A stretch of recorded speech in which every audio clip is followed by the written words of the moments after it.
விளையாட்டுத்துறை அமைச்சர் என்கின்ற முறையை விட அடிப்படையில் இந்த நேரு ஸ்டேடியத்தில் இதே எஸ்டிஐடியில் ஒரு ஸ்போர்ட்ஸ் ஹாஸ்டலில் ஒரு ஸ்டூடெண்ட்டாக இருந்த ஒரு பிளேயர் நான். ஸோ அதனால் இதுதான் என்னுடைய வீடு. So morning principal secretary and MS மார்னிங்கே நாங்கள் எல்லோரும் இங்கே இருக்கக்கூடிய இன்ஃப்ராஸ்ட்ரக்சர்ஸ், அப்புறம் ஸ்போர்ட்ஸ் ஹாஸ்டல் இருக்கக்கூடிய பிளேயர்ஸோடைய அவங்களுடைய டயட்ஸ், அவங்களுடைய ப்ராக்டிஸ், அப்புறம் கோச்சஸோட தேவைகள், பிளேயர்ஸோட தேவைகள், இதெல்லாம் மார்னிங் அவங்களோட பேசணும். கண்டிப்பாக விளையாட்டுத்துறைங்கிறது கல்வித்துறை எந்த அளவுக்கு முக்கியமோ விளையாட்டுத்துறை அதுக்கு சரிசமமாக பார்க்கப்படணும். அதுதான் மாண்புமிகு முதலமைச்சருடைய விஷன், எங்களுடைய விஷனும் அதுதான். அதுவும் குறிப்பாக இந்த காலகட்டத்தில் ஏன் விளையாட்டுத்துறை முக்கியம்னா,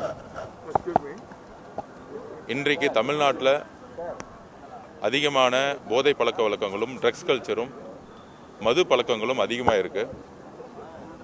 ஒரு முன்னுதாரணமாக பார்த்தீங்கன்னா, பிரேசிலில் முன்னாடி ட்ரக்ஸ் கல்ச்சர் அதிகமாச்சு. ஆனால் அன்றைக்கு இருந்த அரசு விளையாட்டுத்துறை முன்னிலைப்படுத்தினாங்க. வேர்ல்டு கப் ஃபுட்பால் மேட்ச்லாம் நடத்தினாங்க. ஸோ அப்போ இளைஞர்கள் தன்னுடைய நேரத்தையும் தன்னுடைய உழைப்பையும் விளையாட்டுத்துறையில் அதிகமாக ஃபோக்கஸ் பண்ணாங்க. பிரேசில் ஃபுட்பாலில் வேர்ல்டு லெவலில் டாப் கண்ட்ரியாக அதுக்கப்புறம் மாறுச்சு. அது மாதிரி ஏழ்மையாக இருக்கக்கூடிய நாடுகளில் விளையாட்டுகள் இளைஞர்களை மனதை ஒருங்கிணைப்படுத்தக்கூடிய ஒரு முக்கியமான விஷயமா இருக்கும். ஸோ இளைஞர்கள் வேலை வாய்ப்புக்கு விளையாட்டுத்துறை ஒரு முக்கிய பங்கு வகிக்கணும். ஸோ அதனால் ஸ்கூல்ஸில் இருந்தே ஸ்போர்ட்ஸை எந்த அளவுக்கு எஜுகேஷனோ அதுக்கு ஈக்குவலாக கொண்டு வரணும். விளையாட்டு வீரர்களுக்கு, வீராங்கனைகளுக்கு ஸ்கூல்ஸ்லேருந்தே அவர்களுக்கு தேவையான இன்டர்நேஷ்னல் ஸ்டாண்டர்ட் லெவல், அதாவது முன்னாடி நம்ம ஸ்கூல் கேம்ஸ் ஃபோக்கஸ் பண்ணியிருப்போம், நேஷனல்ஸ் ஃபோக்கஸ் பண்ணியிருப்போம். ஆனால் நம்மளுடைய ஸ்கூல் எஜுகேஷன் டிபார்ட்மெண்ட் பொறுத்த வரைக்கும் இன்டர்நேஷ்னல் லெவலில் ஒலிம்பிக் மெடல் எப்படி நம்ம வெற்றி பெறணுங்கிற ஒரு எஜுகேஷன்ஸ் கிடையாது, ஒரு அவேர்னஸ் கிடையாது. நம்மளுடைய குறிக்கோள் ஒரு பெரிய குறிக்கோளாக இருந்தால் தான் வெற்றி பெற முடியும். அமெரிக்கா, ரஷ்யாலாம் பார்த்தீங்கன்னா 10 வயசுலேயே 8 வயசுலேயே ஒலிம்பிக்ஸ்க்கான ஒரு டார்கெட்டை ஃபிக்ஸ் பண்ணிடுவாங்க. ஆனால் நம்மளுடைய ஸ்போர்ட்ஸ்மேன்ஸ்க்கு ஒலிம்பிக்ஸை பற்றி இன்னும் ஒரு எஜுகேஷன் சரியாக இல்லை. அது எப்படி பங்கு பெறணுங்கிறது தெரியல. இன்னும் ஸ்கூல் கேம்ஸ், நேஷ்னல் கேம்ஸ் இந்த லெவலில் தான் நம்மளுடைய டார்கெட்டை வச்சிட்ருக்கோம்.